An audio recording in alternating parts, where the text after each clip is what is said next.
There is a kind of darkness that only a story can hold. Not the darkness of empty rooms or quiet streets, but something older. The kind that lives inside myths, inside battles that were never really about power, but about something far more fragile and far more human. Tonight, we slow all of that down. We let the battles rest. We let the names settle gently, one by one, like dust after a long afternoon. If you have been here before, you already know how this feels, beginning with the very first villain who ever looked at a young boy with a fishing rod and decided that the world was his to take. Before you drift into sleep, you're welcome to subscribe for more calm Dragon Ball stories. And if you feel like it, tell me where you're listening from tonight. And when the channel reaches 1,000 subscribers, I'll be giving away a Goku figure. To enter, just subscribe and leave a comment on the pinned post on the channel. The link is in the description. There is something almost tender about Pilaf, not in the sense that he deserves sympathy exactly, but in the way that his ambition is so enormous and his capacity so small, as though the universe placed a world-sized hunger inside a creature barely large enough to hold it. He wanted everything. He wanted the Dragon Balls and the wish they promised, and the dominion over all living things that he believed should rightfully be his. And he failed, quietly and completely, in ways that would have been humiliating had he possessed enough self-awareness to feel humiliated. Emperor Pilaf was the very first antagonist Goku ever encountered. This is worth sitting with for a moment. Before the great powers of the universe arrived, before transformation and godhood, and the shattering of what was thought possible, there was only a small blue creature in a large castle, waving his hands and insisting he deserved more than he had. In many ways, the entire arc of Dragon Ball begins here, in this gap between ambition and ability, between the desire to rule and the actual work of becoming worthy of it. Pilaf was accompanied always by his two loyal subordinates, Mai and Shu. Mai, clever and composed, brought a kind of cool calculation to the group that Pilaf himself could never quite manage. Shu, dressed in his ninja garb and perpetually optimistic despite perpetual failure, provided the loyalty that Pilaf's plans never quite earned but always demanded. Together, the three of them formed a little triangle of aspiration, each one genuinely committed to a goal that the story around them had already decided they would not reach. The Dragon Balls in those earliest days were still mysterious objects. They had not yet been claimed by sagas of cosmic war and the annihilation of planets. They were 7 spheres scattered across the world, each one glowing with promise, each one carrying the potential of a single wish. For Pilaf, that wish was simple and grandiose in equal measure. World domination, pure and uncomplicated, the kind of ambition a child might scrawl in a notebook before falling asleep. He came so close, in his way. He gathered the Dragon Balls, he summoned Shenron. He stood at the threshold of everything he had ever wanted, and in that final moment, a small pig named Oolong made a wish instead. A ridiculous, trivial wish that dissolved Pilaf's ambitions like sugar in rain. It is one of the great comedic deflations of the entire series, and yet there is something almost beautiful about it. The universe in that moment chose a small absurdity over a large cruelty, and somehow that felt exactly right. Pilaf would return. In time, he would resurface across the decades, diminished but never quite gone, a reminder that some dreams do not know how to end gracefully. In Dragon Ball Super, the years and their consequences had transformed him into a child, a side effect of a careless wish made in a desperate moment, the kind of irony that Dragon Ball occasionally delivers with quiet precision. He had wished away his own adulthood. He had become, literally, the small thing his ambitions had always been. And yet he endured. There is a peculiar kind of resilience in Pilaf, the resilience of someone who mistakes persistence for destiny, who keeps returning to the table long after the game has moved on without him. He never truly threatened the world. He never came close to the scale of devastation that later villains would reach for so casually. But he was first. He was there at the beginning, before any of the mythology had solidified, when Dragon Ball was still figuring out what kind of story it wanted to be. In that way, he matters. He is the shadow before the shadows, The ambition before ambition learned to carry real weight. Some villains are singular, a concentrated force of will and darkness pressing against the world from a single point. Others are systems. They spread themselves across structures and chains of command, hiding their cruelty behind ranks and insignia, distributing responsibility so thinly across so many people that no single person ever has to fully own what the whole is doing. The Red Ribbon Army was a system. Commander Red led it with the kind of absolute authority that small men often claim when they have built themselves a sufficiently large machine. The Army's stated mission was the collection of all 7 Dragon Balls, the same prize Pilaf had sought, but pursued now with far greater resources and far greater willingness to hurt people along the way. The Red Ribbon Army did not hesitate. It did not apologize. It moved through the world like weather, and it left damage wherever it settled. But Commander Red had a secret. Beneath the ambition, beneath the speeches about world domination and the polished boots of a man playing at godhood, there was something smaller and stranger, a wish he had never spoken aloud, a desire so personal and so absurd that his entire organization existed in part to serve it. Commander Red wanted to be taller. That was the truth at the bottom of everything.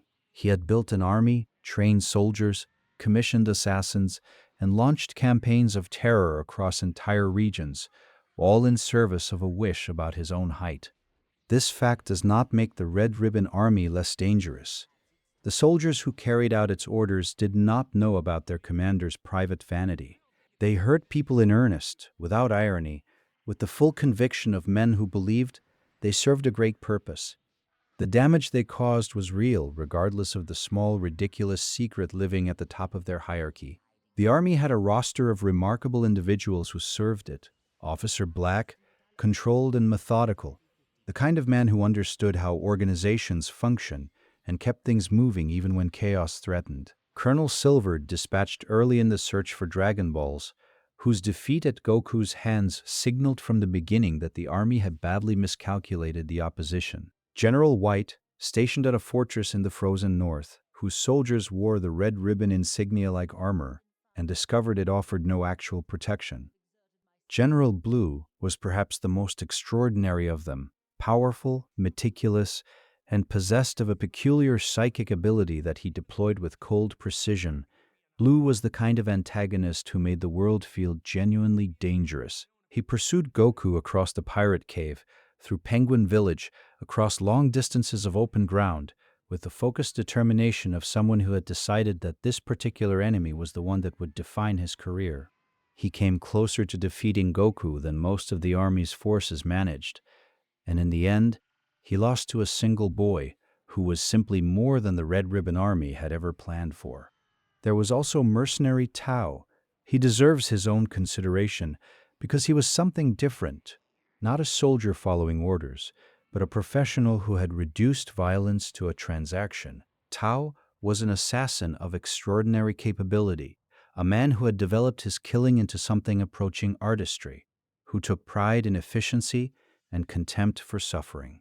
He was hired to deal with Goku after Blue failed, and he approached the assignment with the calm confidence of someone who had never encountered a problem he could not end quickly. Tao was brutal in ways that lingered. He killed Bora, a man who had done nothing wrong, a father and a guardian of a land near Korin Tower, with casual efficiency, as though the life he was ending was simply a small obstacle in his afternoon. This death landed differently than the earlier battles had. It introduced a grief into Dragon Ball's world that the story had not fully explored before, a sense that the consequences of these conflicts were real and irreversible. Tao's eventual defeat at Goku's hands, after Goku had trained under Korin and achieved a new level of strength, was one of the series' early moments of genuine catharsis. The training had meaning, the suffering that preceded it had weight, and the victory that followed felt earned in a way that pure power alone never fully can. Commander Red's death came not from Goku, but from his own lieutenant. Officer Black, who had served loyally and with genuine conviction, discovered the truth about the wish. That all of this, all the soldiers and missions and cruelty and destruction, had been aimed at something so small, and in the shock and fury of that revelation, he ended Red himself. He briefly assumed command, he faced Goku in a towering battle machine, and he lost. And the Red Ribbon Army effectively ended. But endings in Dragon Ball are rarely complete. The Army's legacy persisted in scattered survivors, in the technology it had developed, in the hatred it had cultivated. It would reach forward across the decades, through the creation of the androids, through Cell, through organizations that carried its initials forward into a future it had not survived to see. Some systems are like that. They outlive their creators. They survive their defeats, they pass their cruelty forward in new containers, wearing new names, serving new people who have inherited the damage without necessarily understanding its origin. Before you drift into sleep, you're welcome to subscribe for more calm Dragon Ball stories. And if you feel like it, tell me where you're listening from tonight. Not every antagonist remains one. Some of Dragon Ball's most interesting shadows belong to characters who began as enemies and chose, at some point that the story made feel inevitable, to become something else. Tien Shinhan is perhaps the clearest example of this, a character whose arc moves from cruelty to grace with a kind of slow dignity that the series handles better than it is sometimes given credit for. Tien arrived in Dragon Ball as a student of Master Shen, the Crane Hermit, who stood in explicit opposition to the Turtle Hermit tradition that had shaped Goku and his friends. The rivalry between these two schools of martial arts was old and deep, carrying within it different philosophies about what strength was for and what a fighter ultimately served. Roshi's school believed, however imperfectly, its students sometimes embodied it in growth and protection. Shen's school believed in winning and in the application of power without sentiment. Tien had absorbed this philosophy completely. When he first appeared at the 22nd World Martial Arts Tournament, he carried himself with the particular coldness of someone who had decided that compassion was a weakness and that the only honest relationship between two fighters was one where one of them was trying to destroy the other. He was brilliant and he was cruel, and he did not yet understand that these two things were working against each other. His defeat of Yamcha at that tournament went beyond what victory required. Yamcha had already lost consciousness when Tien landed the blow that broke his leg, a deliberate act performed in front of a crowd with the full knowledge that it was unnecessary. This was Tien at his worst, not a warrior testing himself against a worthy opponent, but a student of cruelty demonstrating how thoroughly his lessons had taken hold. His friendship with Chiaotzu was the thread that the story would eventually pull to unravel all of this. Chiaotzu was gentler, more uncertain, more human in his fears and his attachments, and Tien loved him with a loyalty that his philosophy had no framework to explain. This love was the contradiction at the center of everything, a man who believed only in power, who could not account for the fierce protectiveness he felt towards someone who mattered to him. Master Roshi saw it.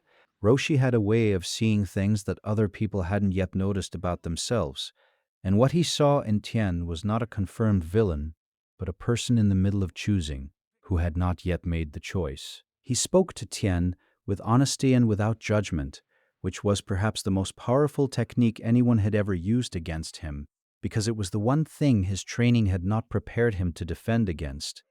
The change was not dramatic. There was no single moment of blinding transformation.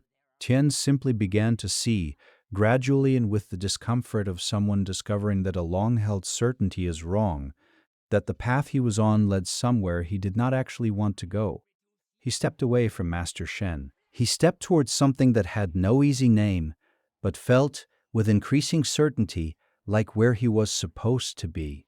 What followed across Dragon Ball Z and Dragon Ball Super was a character defined by a particular kind of heroism, not the heroism of the most powerful person in the room, but the heroism of someone who shows up anyway, who keeps training and keeps fighting and keeps standing in front of things that are far stronger than he is. Because the alternative is not something he can accept. Tien's most famous moment in Z, directing his tri-beam energy technique again and again at semi-perfect Cell to buy time for androids 16 and 18 to escape, was not a moment of triumph. It was a moment of pure expensive courage, sustained until his body had nothing left to give. He survived. He always survived. And he kept showing up, which is its own kind of answer to the question that his early cruelty had raised. Long before Frieza's name was whispered across the stars, long before any of the cosmic conflicts that would come to define Dragon Ball's later chapters, there was King Piccolo. He was not from somewhere else. That is the first thing to understand about him. He was not an alien threat or a manufactured weapon or a power that had arrived from outside the world to claim it. He was born from the earth itself, more precisely, from a being who had come to earth seeking to serve it, and who had discovered in the process that he carried with him something that could not be made clean. The nameless Namekian, whose full name the story would not reveal until much later, had come to Earth long before the events of Dragon Ball, with the intention of becoming its guardian.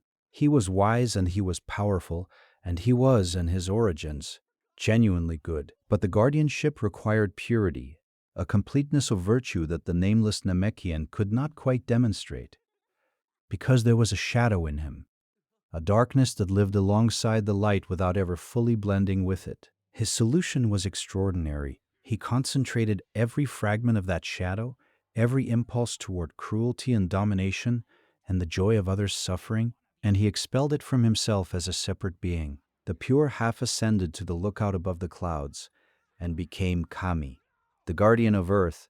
The dark half descended to the surface below and became King Piccolo. King Piccolo did not doubt himself. He did not wonder whether what he was doing was wrong. This is part of what made him genuinely frightening. Not the capacity for violence, which many characters in Dragon Ball possess, but the complete absence of the internal conflict that violence usually produces. He wanted dominion. He wanted the world beneath him and everything in it trembling. He created an army of offspring to serve him, demonic creatures hatched from eggs that carried his essence, and he unleashed them across the earth with instructions to simply take what he wanted. The response was desperate. Earth's martial artists, the best of what the world had to offer, fought against King Piccolo's forces and were broken. Master Mutaito gathered his students, among them a young Roshi and a young Master Shen, and led them into battle against a force that was categorically beyond what any of them had prepared for. Student after student fell. The training grounds emptied. The world contracted around the few who were still standing. Mutaito's answer was the evil containment wave, a technique that could trap King Piccolo inside a sealed container, removing him from the world without destroying him, since destruction was not yet possible. The technique worked. Piccolo was sealed, but the cost was Mutaito's life, spent in the performance of a technique that took everything its user had to give. Roshi, carrying the knowledge of what had been done and what it had cost, cast the sealed container into the sea and told no one where it had gone. He lived for centuries afterward carrying that knowledge, growing old and eccentric and deliberately strange, keeping a secret that he hoped would never need to be revisited. It was revisited. The 22nd World Martial Arts Tournament ended, and in its aftermath, Piccolo's followers found the container and broke the seal. What emerged was weakened. Centuries of imprisonment had left Piccolo old and diminished, a pale shadow of the force he had once been. But he was still King Piccolo. He still knew exactly what he wanted, and he still had the Dragon Balls as a path toward reclaiming everything he had lost. He killed on the way to them. He killed Krillin, whose death hit Goku with a grief that transformed almost instantly into a fury unlike anything the series had shown before. Goku pursued Piccolo across the devastated landscape of a world that had already begun to bend under the old king's renewed ambitions, and he fought him, and he lost, because King Piccolo, even old and reduced, was still something that Goku had not yet become strong enough to defeat. Roshi tried. He attempted the evil containment wave that his teacher had died performing, and he failed, and he died. The story did not soften this. It let the death land completely, let it mean what it meant. Piccolo, now restored to youth through a Dragon Ball wish, ruled the earth. He declared a holiday. He named himself king. He sat in the seat of power he had always believed was his, and he was, for a brief and terrible moment, everything he had always wanted to be. Goku trained under Korin. He reached into reserves of strength that had not existed before the grief and fury created a space for them. He found something new and went back to face the old king. And this time, the fight ended differently. The final blow was decisive and total, a punch that drove through King Piccolo's chest with the force of everything Goku had become, and King Piccolo fell. But not without doing one final thing. In the last moments of his life, in the last fragments of will he could gather, he created an egg. He expelled from himself one more life, a reincarnation, a continuation, something that would carry forward the essence of what he was and would have, someday, the chance to finish what he could not. He was ensuring his survival through another body, through another story, through another chapter that had not yet been written. That egg would hatch into Piccolo Jr., who would become something neither King Piccolo nor anyone else had quite expected. But that is a different story, and it belongs to a different kind of darkness. He arrived already carrying a purpose. Born from his father's final act, Piccolo Jr. grew at an accelerated rate. The Namekian biology that allowed this was not fully understood yet, but the result was visible and undeniable. Within a few years of hatching, he was already formidable, already training, already directing every resource of his existence toward the singular goal that had been placed in him before he was ever born: find Goku and destroy him. This is a strange inheritance, to come into the world already pointed at a target, already aimed, as though the life itself is simply the delivery mechanism for a purpose that precedes it. Piccolo Jr. carried this without apparent resentment, which is perhaps the most unsettling thing about him in those early days. He did not question it. He trained alone, in harsh places, pushing himself beyond limits that would have broken most others, not because he had chosen this path, but because the path had been chosen for him, and he had made it completely his own. The 23rd World Martial Arts Tournament brought him face to face with Goku at last. The fight between them was one of the series' earliest genuinely epic confrontations. Not the first battle that had mattered, but one of the first that felt truly balanced between opponents who had both spent years becoming extraordinary. Piccolo brought new abilities to that fight, including a technique that regenerated a severed arm, which suggested that his Namekian nature held capabilities that had not yet been fully explored. He fought with intelligence and with rage in equal measure, the intelligence directing the rage rather than suppressing it, which made him more dangerous than pure fury alone could have made him. Goku won, but Piccolo survived. The story made a choice here that would define Dragon Ball's subsequent decades. It let Piccolo survive. It let him exit the battlefield still whole, still carrying the purpose his father had given him, still unfinished with the world. And in that survival, it left space for something that the story was not yet ready to name. What followed was years of solitude. Piccolo retreating, training, becoming. He carried himself through Dragon Ball's world as someone apart from it, not aligned with the heroes, not aligned with any remaining fragments of the villainous, simply present and growing and waiting for whatever came next. What came next was Raditz. The arrival of the Saiyans changed the scale of everything, and in that sudden expansion of what was possible and what was at stake, Piccolo made a choice that his father could never have made. He agreed to work with Goku. He proposed a temporary alliance against a threat that neither of them could defeat alone. He set aside the purpose he had been born with long enough to address a problem that was simply more urgent. He trained Gohan. This is the thread that changed everything. Piccolo took the small, frightened son of his greatest enemy into his care and began the slow, difficult work of turning latent potential into something that could actually survive the world. He was harsh in the way he trained, but the harshness was not cruelty. It was the particular intensity of someone who understood exactly what Gohan would need to face and refused to let sentiment soften the preparation. In the battle against Nappa, Piccolo died for Gohan. This sentence is still remarkable, no matter how many times Dragon Ball tells stories of sacrifice.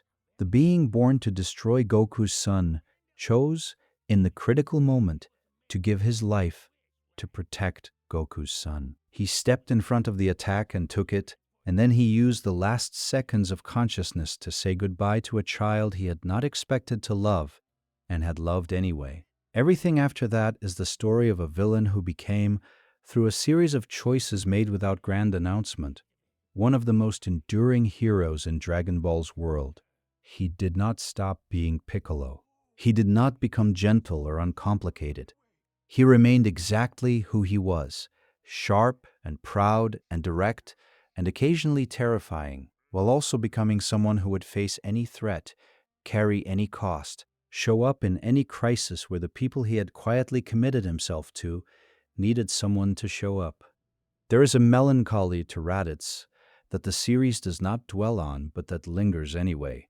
He arrived on Earth announcing himself as Goku's older brother, which should have been, in a different kind of story, the beginning of something, a reunion, a complication, a relationship that would require years to untangle. Dragon Ball Z was not that story, and so Raditz arrived and was defeated and died within a single arc, contained and resolved with the efficiency of a story that knew it was beginning something much larger and needed to clear the table quickly. But the facts of him remain, and they are sadder than the story took time to examine. Raditz was a Saiyan of low combat power. This was the irony that structured his life without his knowledge. He had grown up in a warrior race that measured worth in numbers, that assigned status based on power levels, with the bureaucratic certainty of a culture that had decided this was the only honest metric. And Raditz was, by those standards, ordinary. He was stronger than most beings in the universe. He was extraordinary by every measure except the one that his culture had decided was the only one that mattered.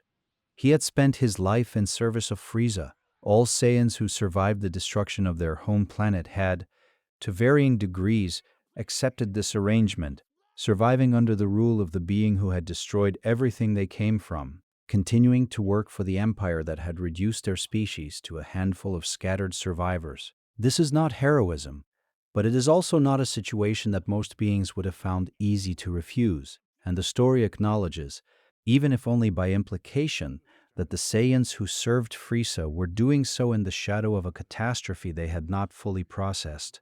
Raditz came to Earth to find his younger brother and recruit him. His younger brother had suffered a head injury as a child that had erased everything: the training, the mission, the memory of who and what he was meant to be, and had grown up among humans, gentle and kind, and completely unaware of the world his species had moved through. Raditz found this inexplicable and infuriating. He had no framework for understanding how someone could simply choose another way of being. The battle ended badly for everyone. Goku grabbed Raditz from behind and held him, the only way to contain someone strong enough to otherwise escape, while Piccolo charged his special beam cannon. The attack went through both of them. Goku died first, Raditz died seconds later, with enough time to listen to his younger brother say something that confused and disturbed him. That Goku was at peace, that there was something he was looking forward to, that death did not carry the weight Raditz had assigned to it. It was a strange final conversation for two brothers to have. Raditz's death set everything in motion. He had told Vegeta and Nappa about Earth via the Scouter before he died, which was essentially the entire reason the Saiyan saga existed. His failure became the cause of everything that followed. There is a particular kind of legacy in that, not the legacy of a villain who was defeated, but of one whose defeat triggered a chain of consequences that would reverberate across the entire subsequent history of Dragon Ball's universe. There are characters in Dragon Ball who are dangerous because they are intelligent, who construct elaborate plans and pursue subtle goals, and understand with genuine sophistication the geometry of the world they are moving through. Nappa was not one of those characters. Nappa was dangerous because he was powerful and because he enjoyed it. He had been a general in the Saiyan army, which meant he had spent years directing the violence of others, occupying the position of someone whose job is to understand tactics and logistics and the efficient deployment of force. But the tactical mind had, over the years, been somewhat overtaken by the simple pleasure of the force itself. Nappa liked to fight. He liked to win. He liked specifically the gap between what he could do and what his opponents could manage, and he liked to occupy that gap and be fully present in it. He arrived on Earth alongside Vegeta and spent a year waiting before making landfall, which was its own form of intimidation. The knowledge that these beings were coming, that the year of preparation was the only time Earth had, that it would have to be enough or nothing would be. It was not enough. Nappa moved through Goku's friends with a thoroughness that was almost systematic. Yamcha fell first, killed by a Saibaman suicide attack in a moment so sudden it refused to be dramatic about it. Chiatsu died attempting a self-destruct technique against Nappa, a final act of desperate courage that accomplished nothing except confirming that courage and success are not the same thing. Tien depleted himself, pouring his life energy into tri-beam attacks that staggered Nappa without stopping him, and then Tien died too. Piccolo died protecting Gohan. The costs accumulated with a grimness that Dragon Ball Z was establishing as its new normal. Battles that left marks, deaths that did not reset, losses that the story insisted you carry forward. Goku arrived after all of this. What followed was the first time the audience had seen what Goku had become through years of training and death, and the particular focus that the Saiyan saga had given him. And it was, even measured against everything that came later, remarkable. He dismantled Nappa with a completeness that demonstrated not just superior power, but the distance between a fighter who truly understood what he was doing and one who had simply accumulated strength. Nappa, confused and damaged, looked to Vegeta, and Vegeta killed him. This is the most important thing that happens to Nappa. Not his defeat, which was inevitable, but Vegeta's response to it. Vegeta discarded Nappa with the same efficiency he would have discarded a damaged weapon, without grief or ceremony or the slightest hesitation. This told the audience everything it needed to know about Vegeta. Whatever loyalty existed between them, it was entirely conditional on usefulness, and the moment usefulness ended, so did the relationship. It is difficult to write about Vegeta without feeling the weight of everything he carries. He is, by almost any measure, the most complex character in Dragon Ball's long history. A villain who became a rival, who became an ally, who became a hero, though he has always resisted every one of those categories, preferring instead to simply be Vegeta, which is its own complete definition and requires no additional classification. He arrived with everything working against him.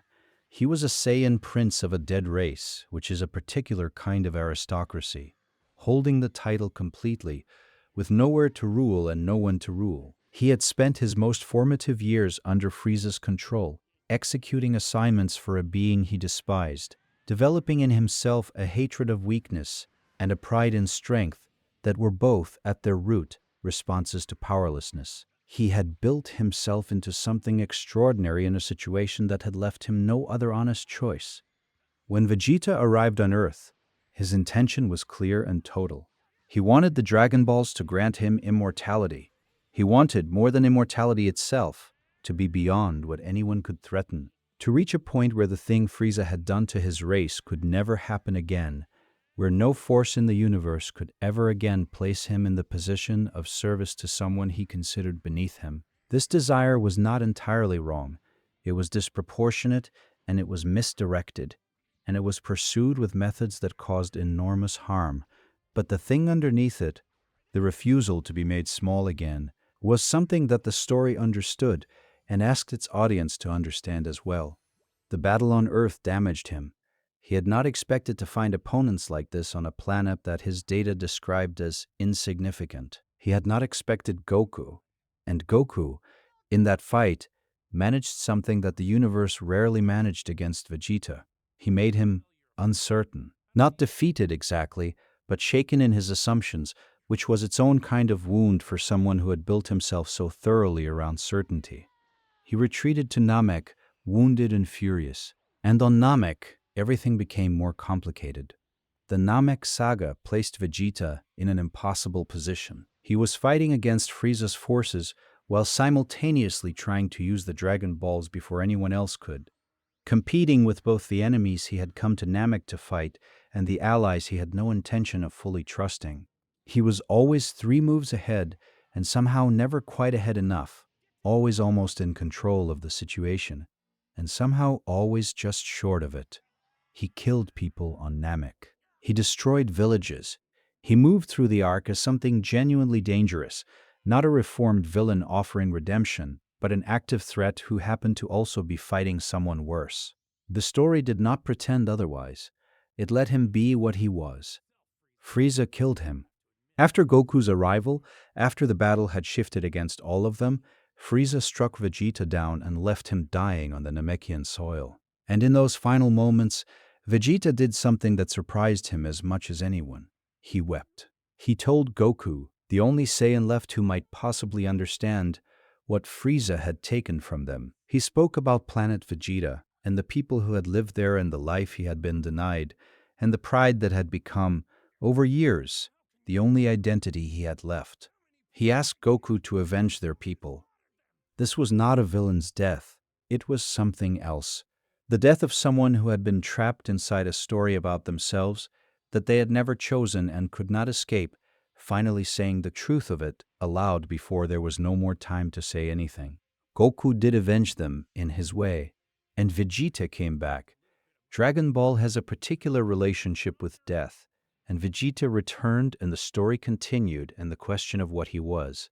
Villain or hero or something that held both without resolving into either, was never quite answered, which may be the most honest thing the series ever managed about him.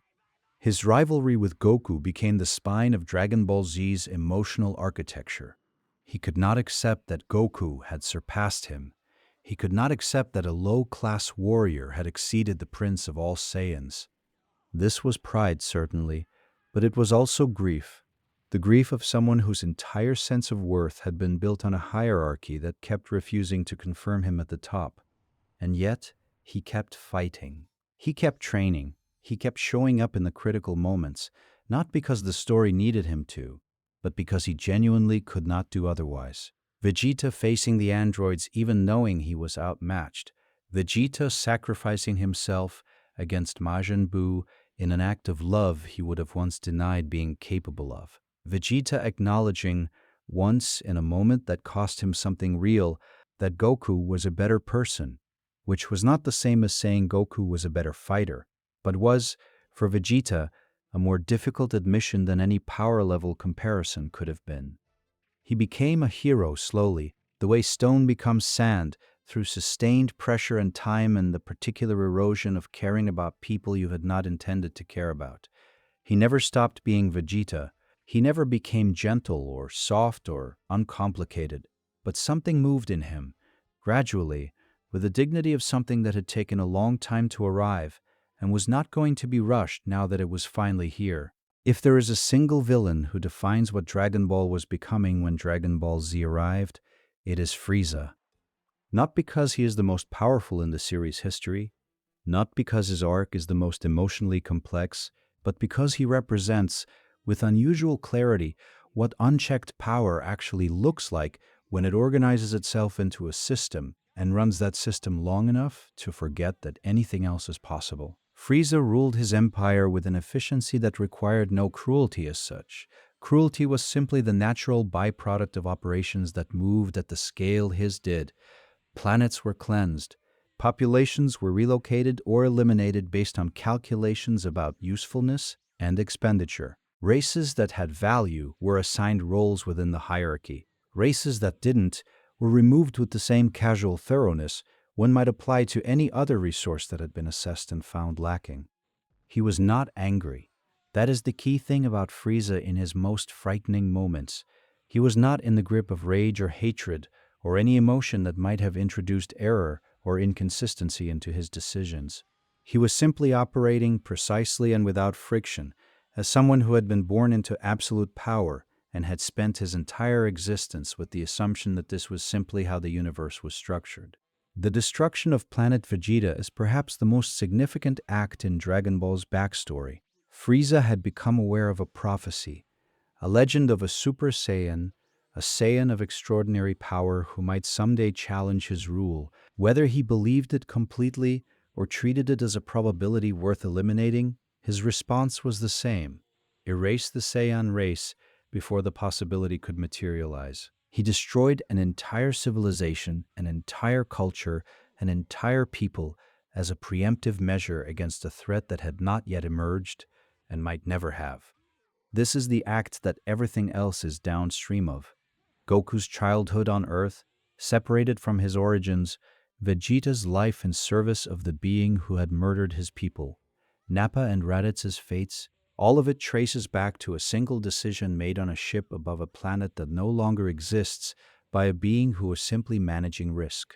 Frieza on Namek was an experience of escalating dread.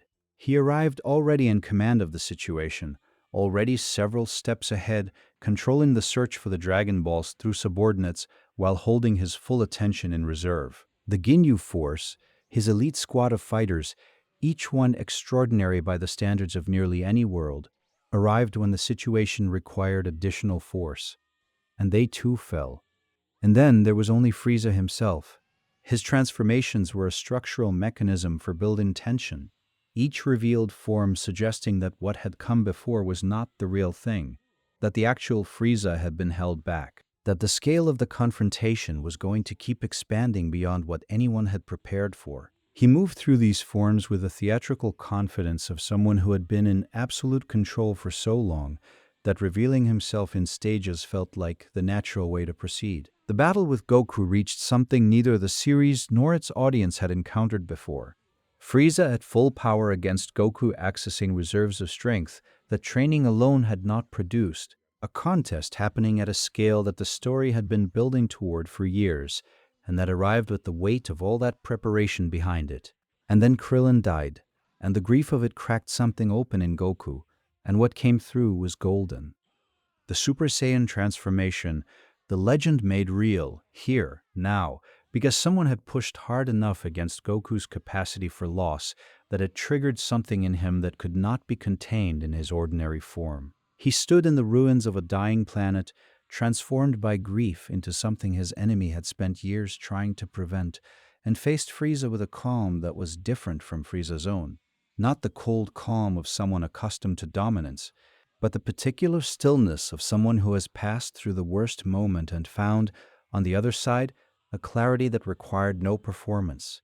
Frieza lost. He lost in a way that left him devastated, not just defeated, but humiliated, which was the one thing his existence had been structured to make impossible.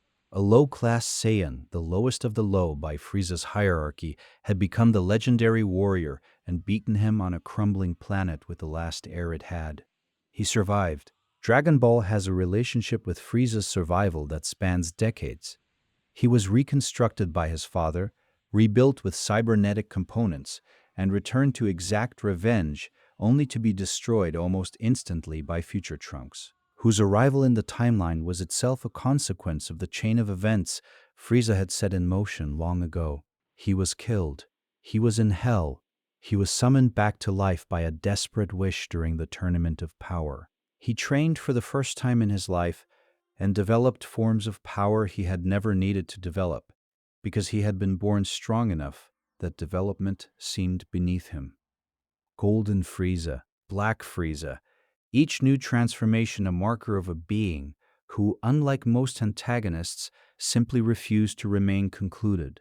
He kept returning, not because the story needed a villain, but because Frieza, as a concept, was not finished. The idea of him, the thing he represented, had not yet been fully answered, and perhaps that is appropriate. Empires are not ended by a single battle, even a great one. They leave structures behind, habits of power, relationships to hierarchy and dominance that persist in the people and institutions they shaped. Frieza's empire ended, but Frieza himself kept arriving, which is its own kind of argument about the nature of the things he represents.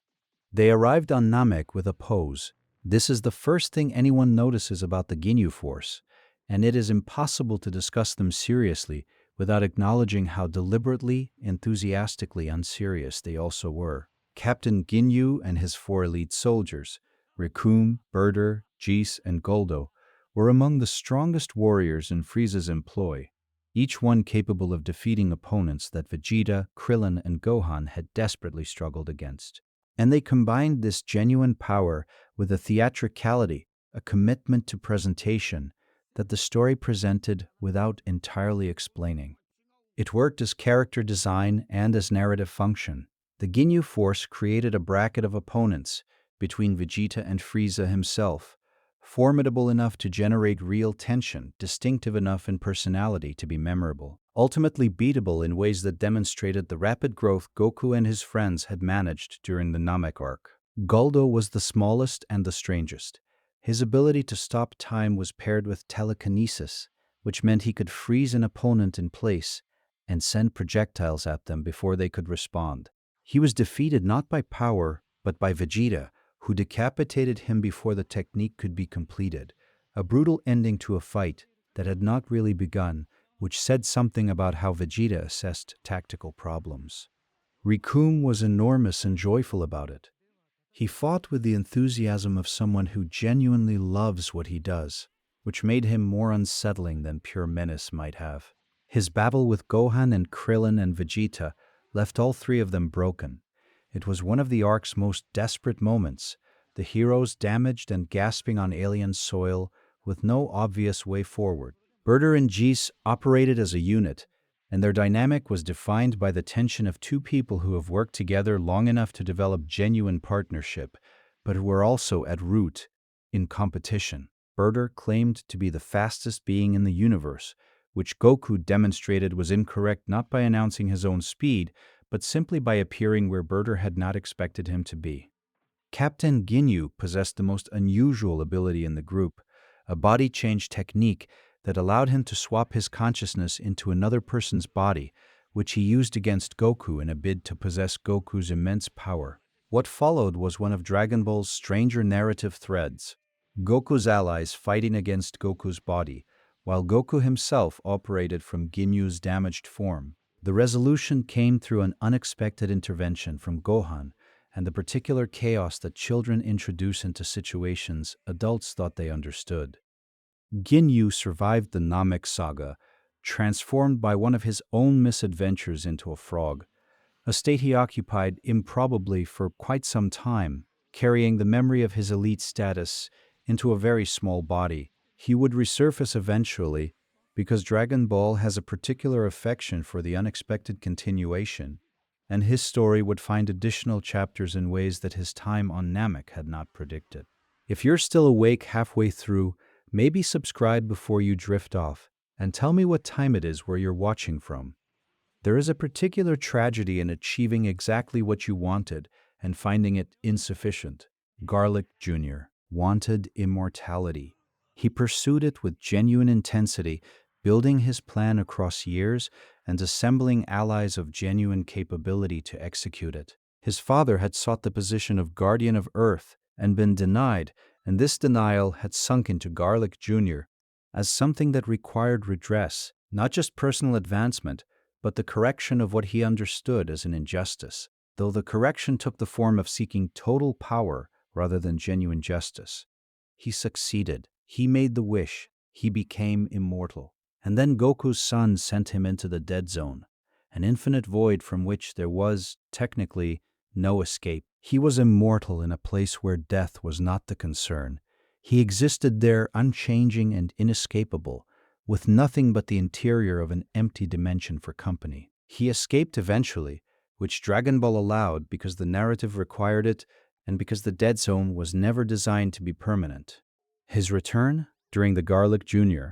saga, a Dragon Ball Z filler arc with its own internal logic, brought him back more powerful and more frustrated, with his immortality now paired with a genuine nihilism about what to do with it. He unleashed the Black Water Mist, a substance that turned those infected into mindless creatures serving his will, and he made another bid for dominion over a world that had not been waiting for him.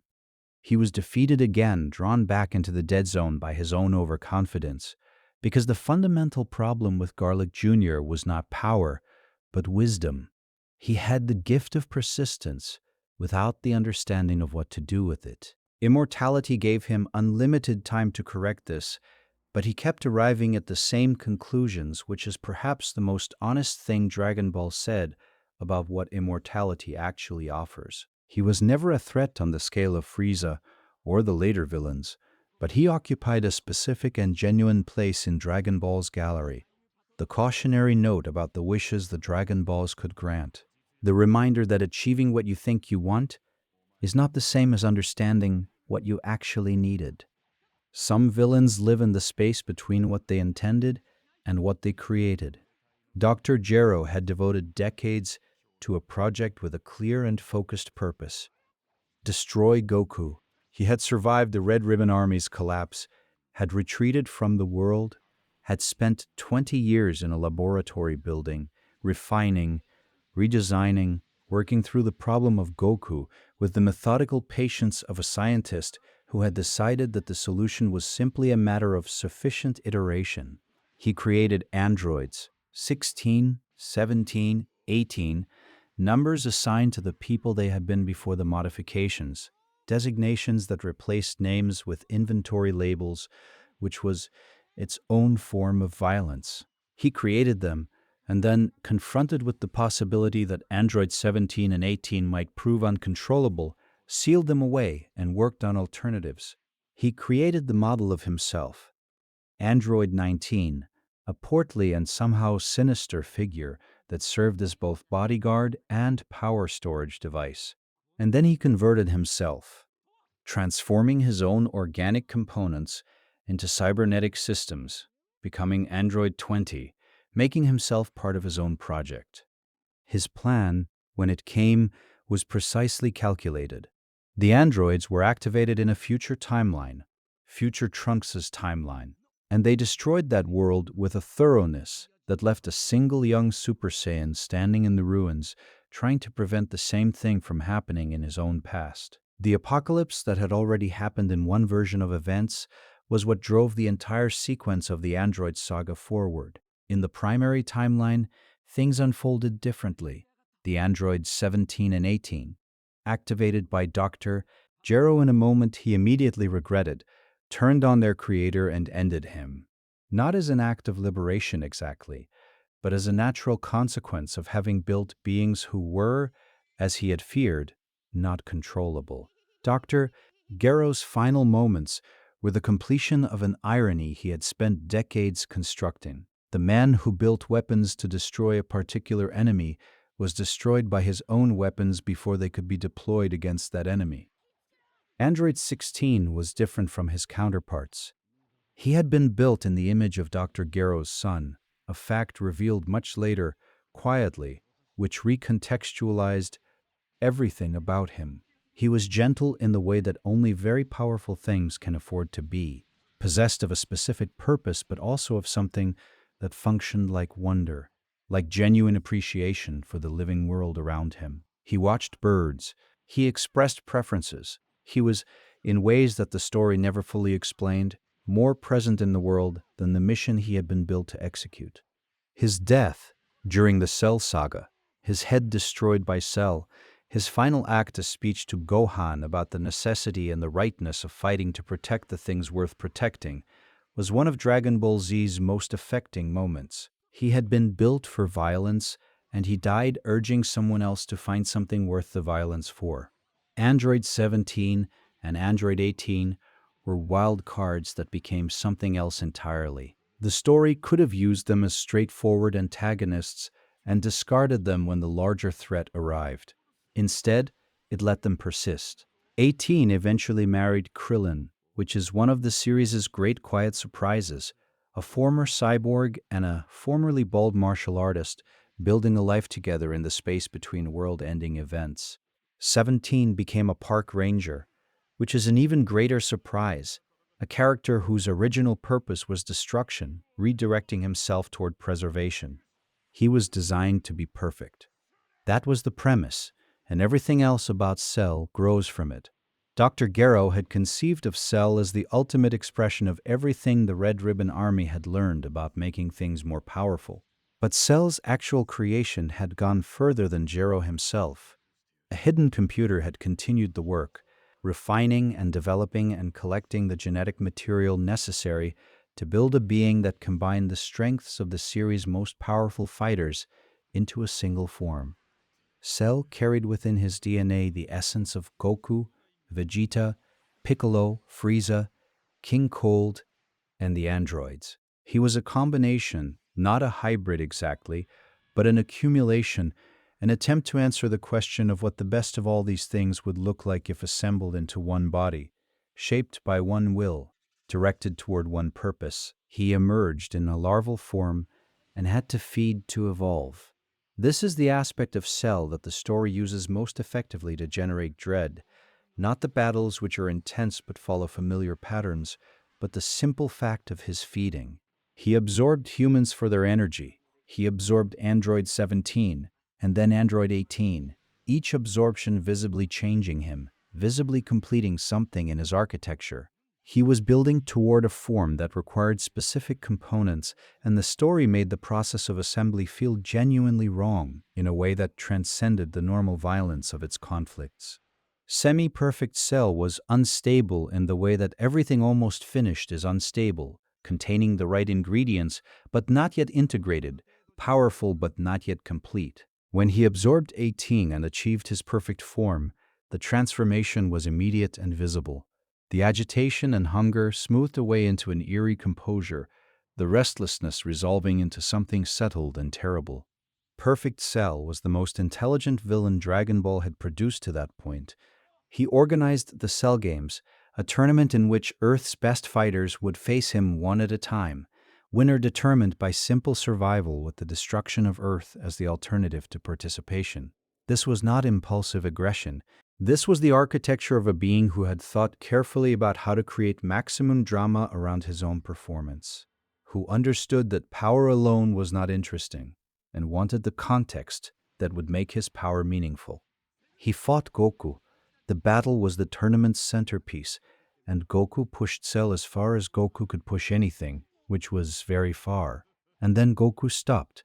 He conceded. He acknowledged, with the simple honesty that was always his most confusing quality, that he could not win, and he submitted Cell's Cell game forfeit by selecting Gohan as his replacement. This decision remains one of the most discussed choices in Dragon Ball history. Goku understood something about his son that was difficult to explain in purely tactical terms. That Gohan possessed a potential he could not access without the specific kind of pressure that only genuine danger could produce. That the path to what Gohan needed to become ran directly through this moment and no other. He was right. He was also placing an enormous weight on a child who had not agreed to carry it. What followed, Cell's deliberate cruelty toward the other fighters, Cell Junior units dispatched to hurt Gohan's friends, Android 16's death, and 16's final words, was the construction of exactly the trigger Goku had identified. Gohan's anger, when it finally broke loose, broke everything loose with it. Super Saiyan 2. A transformation beyond what had previously existed, achieved not through ambition or training but through the accumulation of grief pressed past its limit. Gohan dismantled Cell. He was so far beyond Cell in that state that perfect form meant nothing, that all of Cell's careful architecture of absorption and evolution and perfection-seeking simply did not matter against the raw access of what Gohan had become. Cell self-destructed, a last act of calculated spite, the explosion calibrated to destroy the Earth rather than simply end himself. Goku transported them both away, sacrificing himself again, dying on a different planet, to save the one he had always protected. Cell regenerated even from that. He came back stronger because the Saiyan cells in his biology had the Zenkai ability, the Saiyan capacity to grow stronger from surviving near death. He returned to Earth and killed future Trunks with a single attack, which was the story's way of demonstrating that the situation was, again, genuinely desperate. And then Gohan and Goku already dead, contributing his Kamehameha energy from across the boundary between living and dead, combined their force against Cell's final technique. The struggle resolved not in favor of greater power, but in favor of will, of a son receiving his father's support in the way that mattered most, of a boy who had been carrying too much finally being allowed to not carry it alone. There are characters who are impressive in the same way that a monument is impressive, significant by scale, defined by the position they occupy. powerful in ways that are more architectural than personal. Dabura was Babbidi's loyal servant, the king of his own realm aligned in service of a wizard who required formidable protection for the project he was attempting. His power level was assessed by the characters at approximately that of Cell. Extraordinary, world-threatening, the kind of opponent that would have been the primary villain of an earlier arc. In the Boo saga, he was an early complication. This was not a diminishment of Dabura, but a calibration of scale. The story demonstrating through comparison how much further the threat was about to extend. Dabura's fight with Gohan was a genuine battle between serious opponents, and his ability to turn fighters to stone through his saliva introduced a tactical wrinkle that the heroes had to navigate carefully. Piccolo and Krillin became stone statues, frozen, preserved, waiting. He served Babidi faithfully, which was its own kind of character revelation. A being of genuine power, a king of his own realm, choosing service to a smaller and more manipulative mind because that service aligned with something he valued. There was loyalty in Dabura, even if it was loyalty to something dark. His defeat came from Majin Buu, who turned him into a cookie, an ending as abrupt and almost comic as anything Dragon Ball had produced, which was, in retrospect, the story's way of making Buu's arrival feel genuinely unhinged before the full weight of Buu became clear. Dabura died confused, which was accurate because Buu's logic operated on different principles than anything Dabura's training had prepared him for. What happens to Dabura after death is one of Dragon Ball's quieter surprises. Because his cruelty meant he was sent to heaven, the logic being that a being like Dabura would find hell's punishment ineffective, and that heaven's pleasantness would distress him more than any torment. He is seen briefly, entirely transformed, gentle, happy, eating ice cream with Videl in the afterlife, while the story rushes past him toward its next catastrophe. This is such an odd, compassionate note that it functions almost as a thesis statement about what Dragon Ball occasionally believes about the capacity for change. A king of demons, eating ice cream in paradise, happy in ways he had never been when he was powerful. It does not resolve anything or argue for anything. It simply sits there, a small human detail in the middle of enormous mythological stakes. This is the first and most important thing about Babidi, that he was not the threat, but the thing that caused the threat, the lever puller behind a force he did not himself constitute. Babidi was a wizard who had inherited his father Bibidi's project, the resurrection of Majin Buu. Bibidi had created Buu originally, or at least claimed credit for the creation, though the truth was more complicated. Buu had existed long before Bibidi, had been sealed away rather than destroyed because destruction was not possible, and Bibidi had controlled him for a time before being killed by the Kais. The egg containing Buu had been hidden on Earth, awaiting someone to find it. That someone was Babidi, who spent years collecting the energy necessary to break the seal, drawing it from battles in which fighters of sufficient power faced each other, harvesting the force of their conflict like a farmer collecting rain. He could also take control of beings who harbored darkness. This was perhaps his most significant ability, not combat power, not magical destruction, but the capacity to find the corruption already present in someone and amplify it into complete domination. Vegeta submitted to this, not because Babidi simply overpowered him, but because some part of him had decided that becoming Majin Vegeta was worth the cost of what came after. Babidi's death came from Buu, naturally. He had believed he controlled Buu through the threat of resealing him. He had been wrong about this for the entirety of his life without knowing it. Buu tolerated Babidi's instruction when it happened to align with what Buu wanted to do anyway. And the moment Babidi became inconvenient, the moment his commands conflicted with Buu's impulses, Buu ended him with the same casual speed he applied to everything. This was the correct ending for Babidi, a character who specialized in controlling others, killed by the thing he most believed he controlled. He is not the most powerful villain in Dragon Ball. He is not the most intelligent or the most calculating or the most structured in his destruction. He is something older and stranger than any of those things, a force that predates the current universe's institutional memory, that existed before the current iteration of life had organized itself into forms capable of thinking about their own destruction. Majin Buu had been present in the universe millions of years before the events of Dragon Ball Z. He had not been created exactly. The wizard BBD had found him, or summoned him, or perhaps simply provided the conditions under which something that had always existed could become active. The difference between these things was philosophical rather than practical because the result was the same.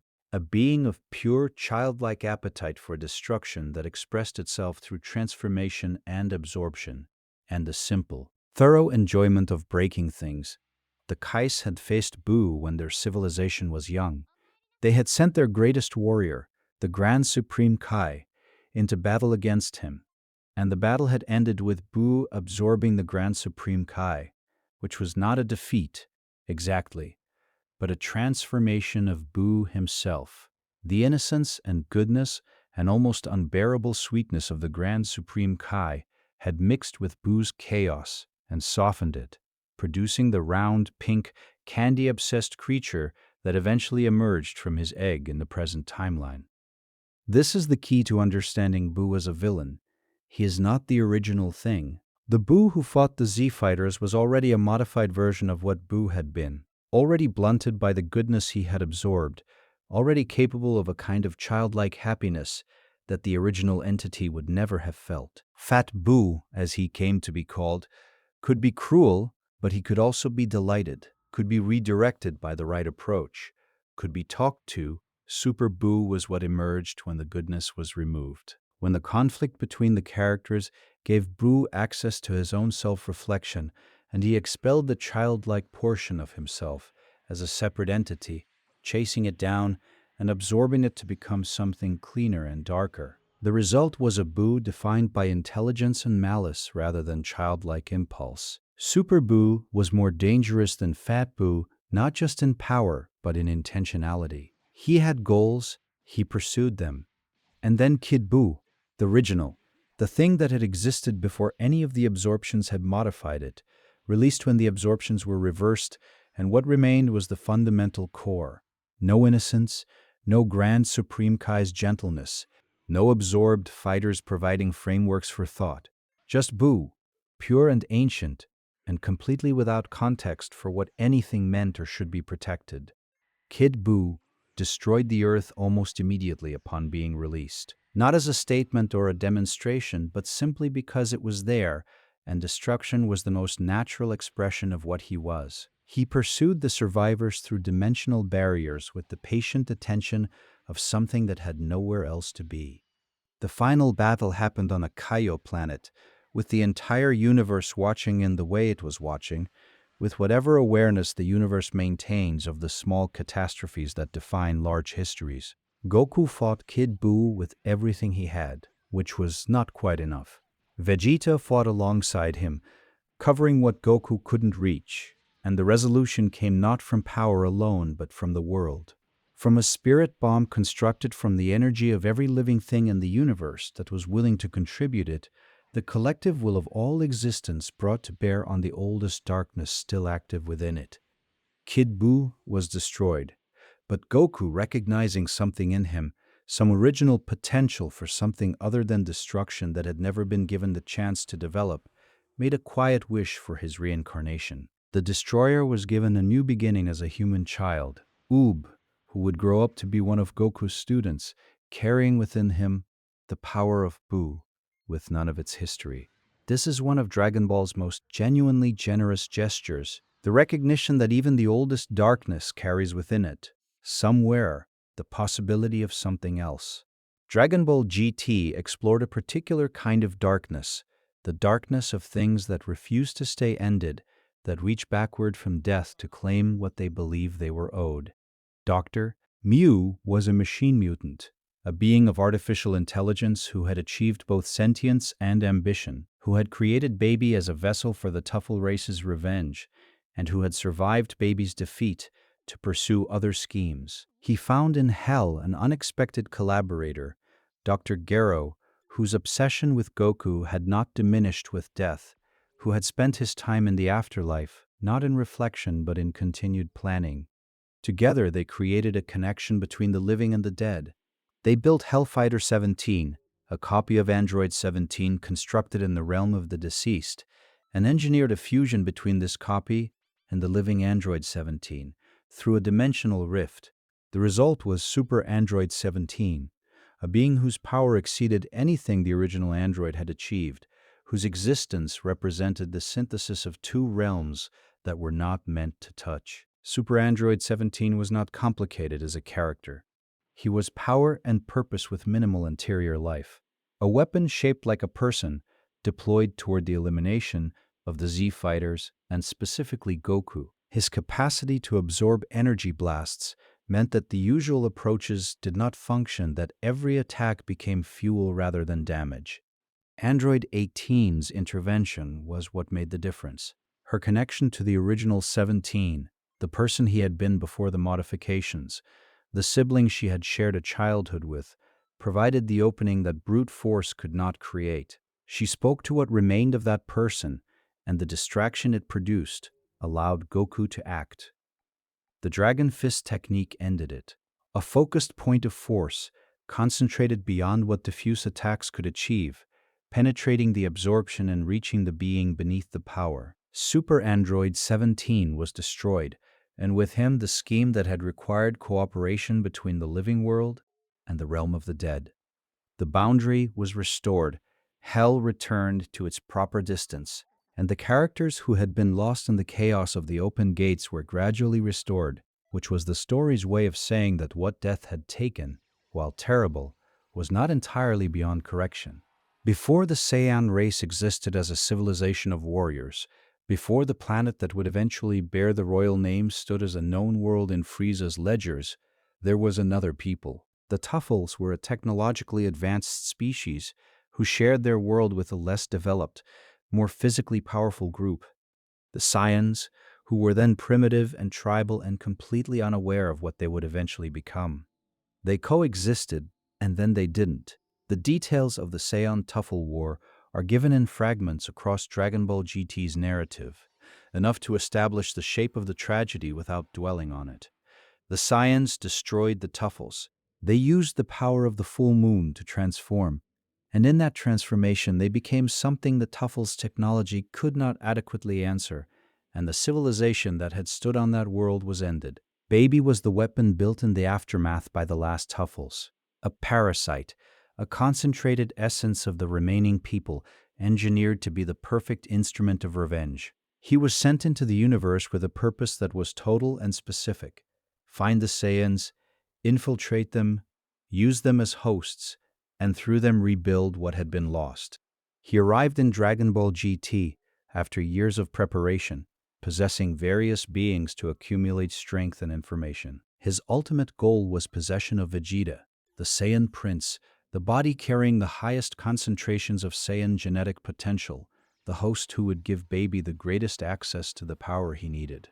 He achieved it, and in Vegeta's body, augmented by the collective hatred of a dead civilization channeled through a single artificial life form, he built something. He gathered Earth's population, possessed, controlled, redirected toward a new Tuffle civilization being constructed in space. He transformed his host into successive states of power, achieving Super Baby forms that exceeded Super Saiyan 4 Goku's initial capacity. The battle that ended Baby's occupation was shaped by Goku's Saiyan nature. The Great Ape transformation, restored by the tail that Shenron had regenerated, provided the power gradient that Super Saiyan 4 required. Golden hair, red fur, the body of an adult rather than the child he had been when his tail was last intact. Goku in Super Saiyan 4 against Baby Vegeta was finally a confrontation that resolved in Goku's favor. The Saiyan biology that Baby had counted on becoming the instrument of his defeat. Baby, expelled from Vegeta's body, made one final attempt in his own form and was destroyed by a Kamehameha aimed directly at the sun. He burned away in a star that would not remember him, the last expression of a people who had deserved better than what history had given them, who had built their revenge into something that was always going to end this way, regardless of how much of themselves they had put into it. There is a particular grief available in Baby's story for those who choose to find it. He was not wrong about what had been done to his people. He was not wrong to want redress. He was wrong about nearly everything else, about what redress was possible, about who carried responsibility for ancient wrongs, about what was worth building with the energy of the hatred he had inherited. He became the worst expression of a legitimate pain, and that is a specific tragedy that simpler villains do not carry. The Dragon Balls are not neutral. This is the fact that the Shadow Dragon saga in Dragon Ball GT reveals with unusual honesty. The Dragon Balls have been used many times across the history of the series, each wish granting something, restoring something that had happened and that the surviving characters wished had not. The technology worked, the wishes came true, and every single time the positive energy that fulfilled the wish released its negative counterpart into the Dragon Balls themselves, where it accumulated slowly, gathering across decades of use, building towards something that the story had been preparing without announcing. The Shadow Dragons were born from this accumulated negative energy, 7 of them, each one manifested from a specific wish made in Dragon Ball's history, each one carrying within it the distortion produced by a moment when the natural order was bent to serve the desires of the living. They spread across the world and caused damage that reflected darkly the nature of the wish that had produced them. 2-starred and 1-starred and all the others, each a mirror held up to a specific act of intervention. Sin Shenron was the last, the 1-star dragon carrying with him the energy of the most selfless wish in Dragon Ball's history, the wish made to resurrect everyone killed by Frieza on Namek, the wish that had been motivated by genuine grief and genuine love for people who had died in service of something larger than themselves. The shadow produced by such a wish was, accordingly, the darkest shadow of all. He became Omega Shenron when he absorbed all the other shadow dragons, taking into himself all of the negative energy that the others had carried, becoming the sum of every cost that Dragon Ball's interventions had accumulated. His power was beyond what any individual could face. Super Saiyan 4 Goku could not defeat him. Super Saiyan 4 Gogeta, the fusion of the two most powerful Saiyans, combined into a being of extraordinary capability, pressed him hard and still could not finish him before the fusion expired. The solution was not power, it was the spirit bomb, expanded to a scale the technique had never previously reached, not drawing on Earth alone, but reaching out to the entire universe, requesting the contribution of every living thing that was willing to give energy to the problem. The universe answered. The energy gathered, and Omega Shenron, the accumulated cost of all the wishes, was answered by the accumulated generosity of all life.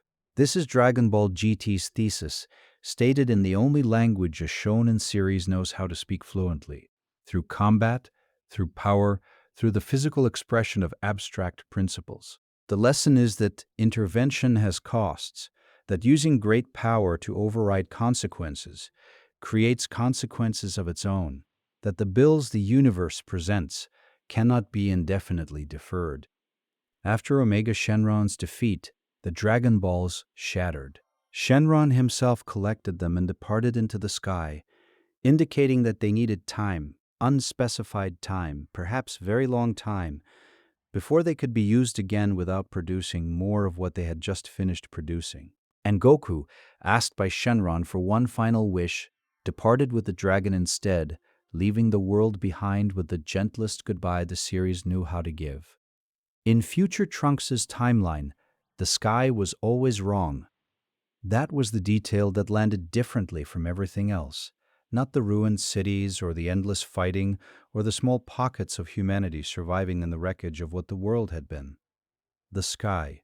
It was green and sickly, and wrong in a way that the story eventually explained was the visible mark of an immortal being's presence, corrupting the physical world around him.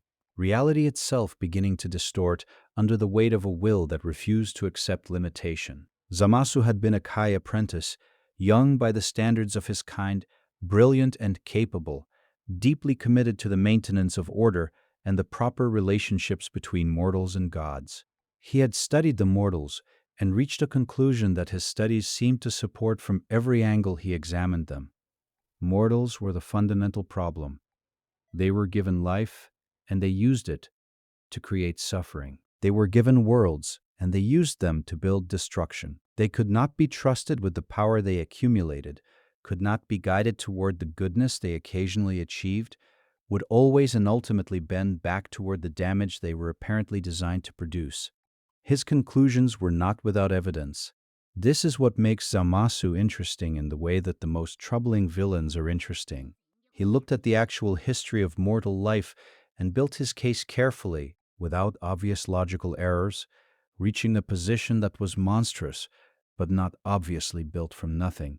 What he missed, what his intelligence never found the angle to see, was himself, his own corruption, his own capacity for hatred, his own willingness to become the thing he claimed to oppose. A being who justified genocide on the grounds that mortals were dangerous had found, in the moment of making that judgment, a danger within himself that surpassed anything he had studied. He obtained the Super Dragon Balls. He wished for Goku's body, wanting the most powerful mortal instrument available for the work of his Zero Mortal plan. He wished for immortality in his own form. And future Zamasu and Goku Black, the two versions of himself operating in future Trunks' timeline, merged using the Potara earrings into fused Zamasu, a being who was simultaneously perfect and already decaying. Immortality combined with a mortal body producing a contradiction that manifested physically as flesh that mutated and enlarged, while the being inside it raged against the limitation. Fused Zamasu was ultimately defeated, and yet not quite defeated. His will, his essence, persisted even after his body was destroyed, spreading into the fabric of the future timeline itself, becoming a metaphysical corruption that Zeno had to erase entirely. The future timeline was destroyed. Future Trunks' world, the world he had fought to protect for his entire life, the people who had survived there and built something fragile and genuine in the ruins, all of it had to be unmade. This was Dragon Ball Super's darkest resolution. Not a villain defeated and the world restored, but a villain defeated and the world lost anyway, a cost that the story refused to minimize or explain away. Future Trunks and Mai escaped to an alternative timeline, and the ending offered was cautious hope rather than triumph. The survivors carrying their losses into a future that might possibly eventually be good. There are two Brolys in Dragon Ball's history, and they require separate consideration.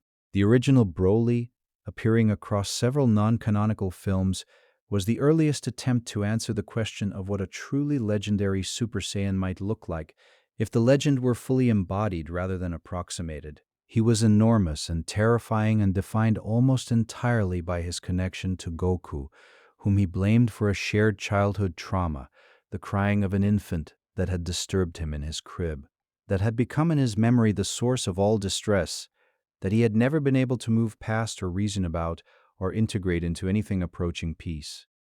This Broly was not complex. He was power and pain undifferentiated, a being whose capacity for destruction exceeded nearly everything the series had produced, and whose interior life consisted almost entirely of a single association: Kakarot, suffering, destroy. The films that featured him were exercises in spectacle rather than character, which served them adequately as films, but left Broly as a figure defined by what he could do rather than what he was. The canonical Broly, the Broly of Dragon Ball Super, Broly, was something entirely different, and the difference is instructive. He had the same origins: a Saiyan child born with extraordinary power levels, deemed a potential threat by King Vegeta, exiled to a harsh planet to remove him from the succession concerns he might someday pose. His father Paragus followed him, raising the boy on a world with nothing and no one, isolated from the culture that had discarded them both. But this Broly had been befriended. Ba, an alien creature on that hostile planet, had become Broly's companion, the only relationship outside his father that the boy had ever formed.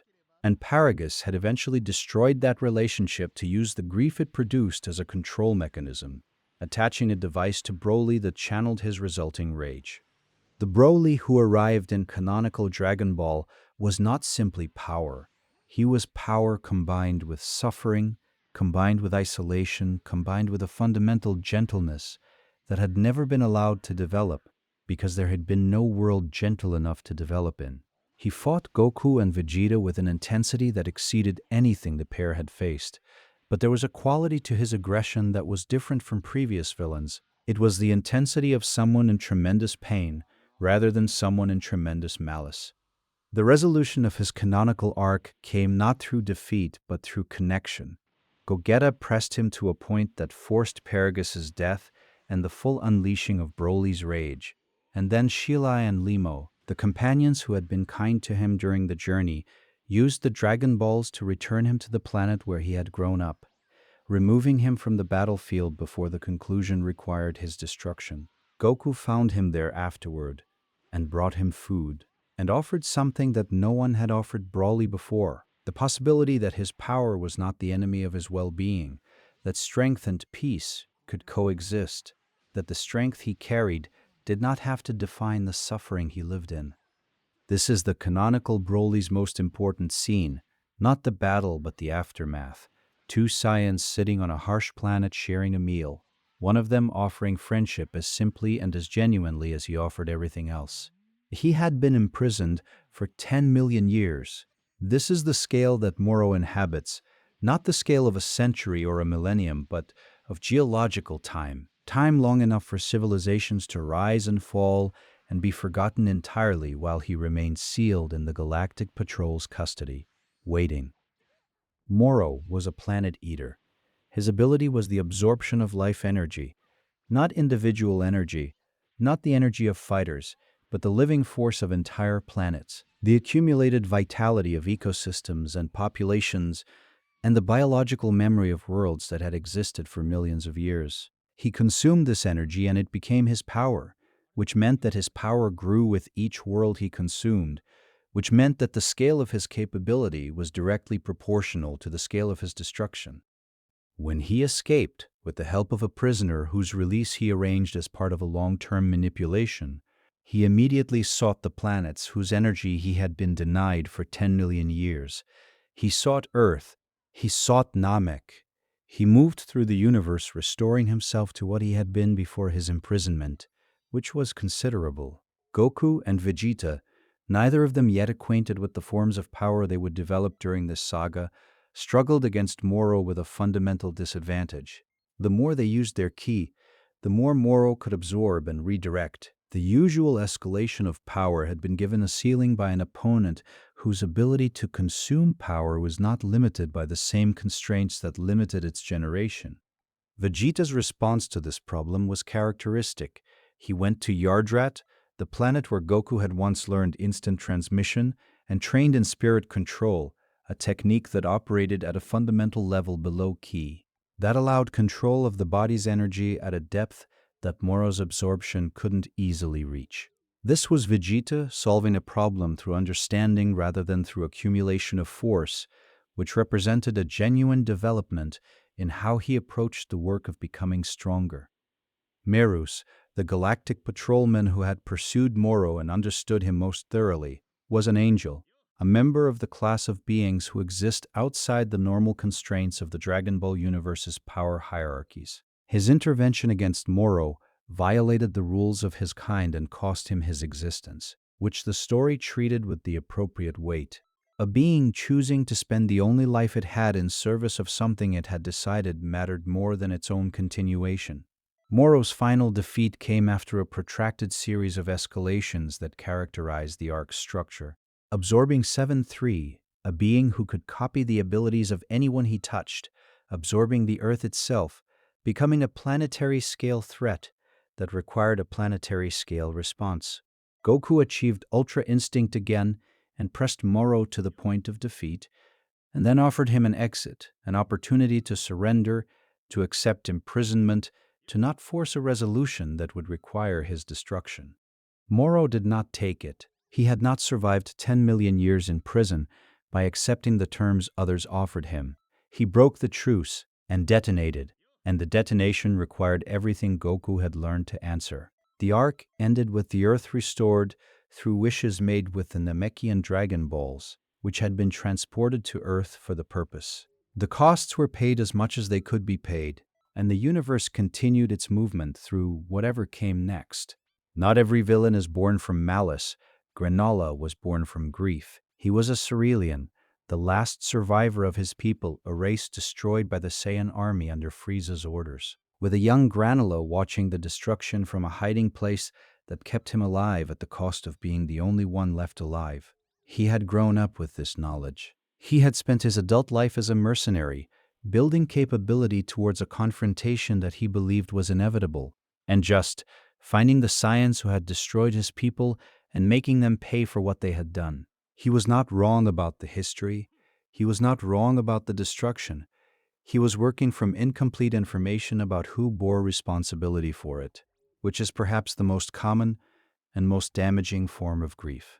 When he encountered the Dragon Balls and made his wish, he chose the most direct path he could imagine, wished to become the most powerful being in the universe excepting the gods, and then used that power to kill Frieza. The price was his lifespan. The wish could not be fulfilled without cost, and the cost was set at 150 years of remaining life, reduced to 3 years. He accepted it. The battles that followed, against Goku, against Vegeta, against the Heater family who had been manipulating him, were complicated by the fact that Granola was not simply wrong about everything. He was right about the destruction of his people. He was wrong about Goku's responsibility for it, wrong about Vegeta's, eventually confronted with the fact that the real architects of his suffering had been manipulating him for their own ends. Gas, the Heater family's most powerful member, was the figure who eventually emerged as the arc's primary antagonist, a being who loved to fight in the way that some people love fighting, who had been waiting for the opportunity to use the full measure of what he was without restraint. He made his own wish through the Dragon Balls and received it, the most powerful being in the universe, succeeding where Granola had failed. The battles between Gas and Goku and Vegeta and Granola were structured around the particular dynamic of opponents who had all recently expanded their capabilities and were discovering each other's limits in real time. Vegeta's ultra ego form was active here, a state that inverted the usual logic, one that grew stronger as its user absorbed damage, that was built for the kind of fighter who sees getting hit as information rather than failure. Black Frieza ended it, arrived having completed his own training, having developed a form beyond anything any of them had reached, and resolved the final confrontation with the same casual efficiency he had always brought to matters he considered below his actual level. He left Goku and Vegeta alive because they were beneath his concern, spared Granola with the same logic, and departed. Granola survived. 3 years remained of his life, and he chose to spend them on cereal, in what remained of his home, living out what he had, rather than mourning what he had lost. This quiet ending, to a loud arc, contains something that Dragon Ball does not always reach for, the recognition that survival and peace are already something, even when they fall short of everything. Some hatreds are inherited. Magenta was the son of Commander Red, the ambitious small man who had built the Red Ribbon Army on a desire for world domination that secretly covered a simpler and stranger personal wish. The army had been destroyed. Its commander had been killed. The organization had scattered and its direct threats had ended. But what it had built did not entirely disappear, and what its leader had carried did not disappear with him. Magenta rebuilt quietly within the legitimizing structure of Red Pharmaceuticals, using the cover of a corporation to continue work that could not have survived the scrutiny a military organization would attract. He employed Dr. Heido, grandson of Dr. Gero, inheritor of a brilliant and slightly dangerous scientific legacy, to build what the Red Ribbon Army had failed to build in its original iteration. Androids powerful enough to defeat the Z fighters. Dr. Heido built the Gamma androids, Gamma 1 and Gamma 2, sophisticated beings of genuine capability who were heroes in their own minds, who had been given a context for their existence that placed them on the side of justice rather than the side of the organization that had created them. They were deceived. They believed they were fighting against villains. The deception was thorough, and the Gammas were sincere. which made them both compelling opponents and tragic figures when the truth began to emerge. Cell Max was the project that Dr. Hedo considered premature and Magenta considered essential. The bioandroid had been reconstructed from Cell's legacy, designed to surpass the original in raw power, and it did.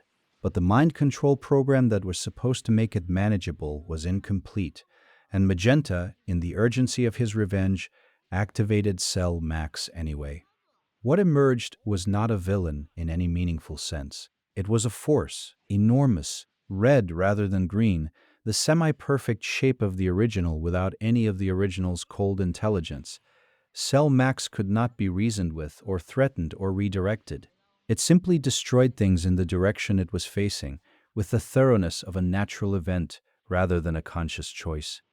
Piccolo's orange form held it as long as it could. The other fighters contributed what they had. And Gohan, in the Gohan beast form that emerged from the depth of his protective fury, watching Piccolo take damage, watching someone who had always been more than his trainer, who had been the first person to genuinely believe in him, reached into a reservoir of power that his ordinary training had never accessed. The final technique ended Cell Max not through accumulation of force, but through precisely placed force, a special beam cannon equivalent through the brain of a creature that could not process what was happening to it until after it had already happened. Dr. Hedo chose, in the aftermath, to join the Z-Fighters' side. The Gamma android sacrifice had been real, even if it had been purchased through deception, and the reality of it had clarified things for him. He was a scientist. He could build things that protected as easily as he could build things that destroyed. The choice about which to build was always, ultimately, his. Not every threat in Dragon Ball is malicious. Beerus, the god of destruction, is perhaps the most important character in Dragon Ball Super's architecture who does not function as a villain and yet introduced a more fundamental kind of threat than most actual villains manage to produce. He woke from his sleep, and the entire premise of Dragon Ball Super began to assemble itself around that event. His power was categorically beyond what any of the Z-Fighters could answer. This was established early and maintained consistently. Beerus was not a challenge to be trained toward and eventually surpassed. He was a fixed point, the representative of a level of power that existed at the level of the universe's organizational structure, above the concerns that Goku and Vegeta moved through. And he was eating food and asking about Super Saiyans and potentially going to destroy the Earth because the food wasn't what he'd expected. This combination, absolute power and absolute casualness about its deployment, was the specific kind of threat that Dragon Ball Super was interested in exploring. Not malice, but indifference. Not hatred, but whim. Beerus chose not to destroy the Earth. Goku's Super Saiyan God form interested him enough to make the trip worthwhile, and the battle satisfied him, and he left. This was the resolution. Not a defeat, not a triumph, but a god of destruction deciding to go home because he had found what he was looking for. The other gods of destruction, introduced during the Tournament of Power arc, operated on similar principles. They were not evil. They were not building plans for conquest. They were expressions of a universal function. Destruction is part of a cycle managed by beings who had been assigned the role and occupied it with varying degrees of enthusiasm. Champa, Belmod, Sidra, Quitella, each one a personality sketched quickly but distinctively, a brief glimpse of how differently power could express itself when the power was of this kind and not aimed at anyone in particular. The Tournament of Power gave them collective significance. 12 universes competing for survival, with the lowest-ranking universes facing erasure by the Xeno, the childlike supreme beings whose power made even the gods of destruction look like middle management. The threat was total and impersonal. The stakes were absolute, and the response required everything that the assembled fighters of Universe 7 could bring together. Jiren, the tournament's primary opponent for Goku, deserves his own mention. He was not the god of destruction, but the mortal pride trooper who exceeded what gods of destruction in his universe had achieved. A being who had earned his power through a specific journey, through loss and discipline, and the determined rejection of every shortcut that power could offer. He was not a villain, he was an opponent, which is a different thing, and the battle between Goku and Jiren was less about good and evil than about two people finding in each other the pressure needed to break through to whatever came next. Ultra instinct arrived through that pressure. The form that the angels maintained naturally, that the gods of destruction could not quite achieve, that Goku found by necessity in the middle of a battle that had given him no other option. It was not willed, it was not trained toward. It arrived because the situation required it, and Goku's body had learned, finally, to move without waiting for the mind to finish processing. There is a reason we tell stories about darkness, not because darkness is where we want to stay, not because the villains are the part we return to most gladly or carry most fondly into the rest of our lives, but because the light that matters in a story is the light that has been tested, the goodness that knows what it costs to be good, the strength that understands what it is for, the love that has had to fight to keep existing. Dragon Ball's villains are the measure of everything the story valued. They are the pressure that produced Super Saiyan, and the grief that produced Ultra Instinct, and the fear that produced the choice to train one more year, push one more limit, find in the desperation of a particular moment something that ordinary comfort never needed to find. Pilaf taught us that ambition without substance eventually becomes comedy. The Red Ribbon Army taught us that systems of cruelty survive their architects. Piccolo Jr. taught us that the thing born to destroy us can choose to protect us instead. Frieza taught us that empire is not defeated once. It keeps returning in new forms, wearing new names, and each return requires a new response. Cell taught us that perfection as a goal misunderstands what perfection is for. Boo taught us that the oldest darkness contains, somewhere in it, the seed of something that can be given a new beginning. Baby taught us that legitimate grievance, expressed through illegitimate means, destroys the person carrying it before it destroys anyone else. And all of them together taught us something that Dragon Ball knows in its bones, in the rhythm of its fights, and the warmth of its recoveries, and the way it always returns to the people waiting at home. That the darkness does not get the last word. The last word belongs to the ones who kept getting up, who kept training, who kept choosing in the morning after the battle to protect rather than to dominate, to grow rather than to stagnate, to find in the person across from them not only an opponent, but a measure of how far they still had to go, and a reason to want to go there. Dragon Ball is a long story. It has not finished being told. The villains who have not yet appeared are waiting somewhere in the mythology, being prepared, being given the weight they will need to make the hero's response mean something. And somewhere, a boy who began this whole story by picking up a fishing rod is still out there, still training, still looking for the next challenge with the same open expression he wore the first day. Not because he is simple, but because he has understood something about joy that the darkness has never quite managed to answer. Rest now. Let the battles fade to something quieter, the memory of stakes, the warmth of resolution, the particular peace of a story that has ended well enough for tonight. Thanks for spending this time in the Dragon Ball universe with me. If you'd like to keep drifting, another video is ready on the left of your screen. Maybe let it play as you close your eyes. Sleep might find you before the next story finishes.